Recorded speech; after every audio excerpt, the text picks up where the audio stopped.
Are you actually dreading the return to school? Does it make you feel very uneasy that your child is going back maybe this week? And you're really worried about what's going to happen? Let's talk about that for a moment. I think this applies to so many parents that they're really worried about their child going back to school. Maybe you didn't have great experiences last year, your child really struggled in school, and now you're facing a new academic year wondering what's going to happen. Now, for many of the families we support, our children can have lots of difficulties in school because of the impact of early life trauma. So they might have had experiences like neglect or experienced domestic violence, for example. Those experiences are still impacting on them now. So it might be impacting on their ability to form relationships or have friendships, or they might be developmentally delayed and not as far forward in their development as their peers because of the early life trauma they've experienced. So when I think of school difficulties, I come to that from a trauma perspective, but I actually think that many of the things I'm going to talk about apply to so many children. It doesn't actually have to be children who've experienced a background of trauma. So you might have experiences as a parent where your child has really struggled within the school environment. They've struggled in the classroom, they might have struggled with the academic work, and there's just not that support in place that they need to really help them integrate into education. And what you might be seeing at home is your child coming home and being either very distressed and upset, and you can visibly see that, or it actually might be that it comes out in different ways. So it could be in school avoidance, or it could be that it comes out in aggression or pushing you away at home.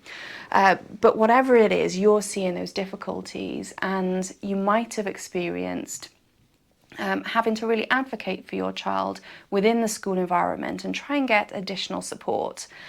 And I think a lot of this can leave many of our parents really dreading the school year moving forward and really thinking about what is that going to bring for us? How is that going to impact us as a family? How is it going to impact my child? How am I going to advocate for the best for my child? And where will I be able to get to this year? So I'm on quite a few forums, see different comments from different parents, and something I wouldn't say it resonated with me this week, but it just really made me think. So a parent had put just a comment, and it was quite a serious comment on a forum saying, "I'm ready for the new school year. Guns are out and I've got ammunition for the entire year." And first off, that made me just feel so sad to go into a new school year thinking that you're almost going into battle. You're ready for a fight against the education system to get things right for your child. So initially I felt really quite sad about that, but I think it is the reality of how some parents do feel, that they are approaching the new school year going into battle to try and get the best for their child, probably because of experiences where they have had to fight for that support in the past. And it got me just really thinking about when you become a parent, or for our carers who are caring for children who've experienced trauma. You might be a foster carer or a grandparent.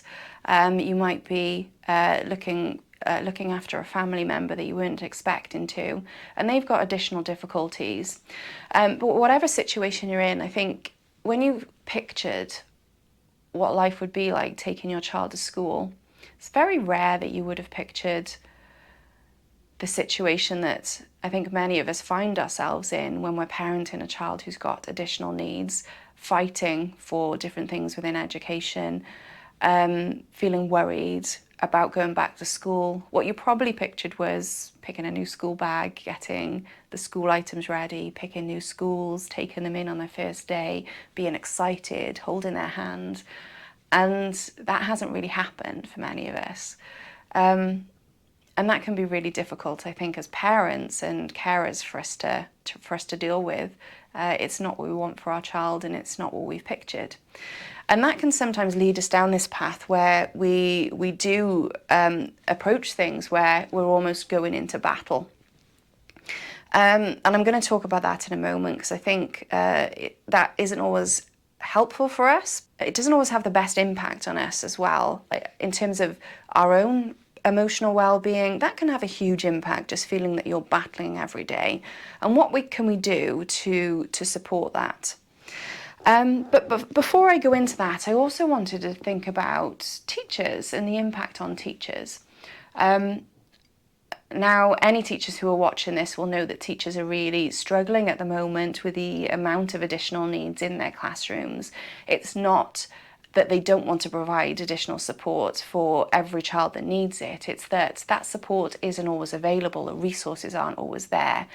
And when teachers might have big classes of 30 where 50% of those children actually need additional support. And similarly to the parent who never imagined needing to fight for their child's education, they imagined being excited about the new school year starting. I'm sure that all of our teachers didn't imagine in education having 50% of their class needing additional support. They probably imagined when they wanted to become a teacher and when they wanted to support education and support learning, that they would have a classroom of children who wanted to learn, who they were guiding on to the next stage of their lives, and where they were eager for knowledge, and whatever the teacher said, they were eager to learn from them. That image of being able to guide our children is one that's so compelling and really support them, and it's why teachers go into education. It's why social workers, in terms of providing support and development, go into social work, or it can be why nurses go into care, to be able to support that development and healing. But for our teachers, I'm sure they didn't have that vision that they would be going into a school year and be stretched to the limits, really, in terms of their own capacity and the capacity that schools have to be able to cater for the needs of all of the children we have who have additional needs at the moment. So what do we do about that as we're approaching the new school year? I think as a parent, there's several ways that we can approach this. We can approach the school year with our guns out, ready to go into battle. But we might find, if we do that we meet with a lot of resistance as we go into the school year, and we speak to our teachers, and we speak to our schools, and we speak to our education systems. If we're going in ready for battle, they might come back at us ready for battle as well. So how could we look at things differently? When I think of things like this, I quite often refer to a therapy called acceptance and commitment therapy, because I think it's great in these situations. It really helps us to accept some of the feelings that we do have. So if we have really difficult feelings about the school system from last year, we acknowledge those, we accept that we have those feelings, but we don't let those feelings control us. So we might acknowledge that we're pretty frustrated with the difficulties that our child had last year, that they didn't receive all the support that they needed. We might acknowledge that we feel really frustrated that we're going to need to advocate more than a parent maybe should this year going into the school system. And we might feel frustrated with things in general.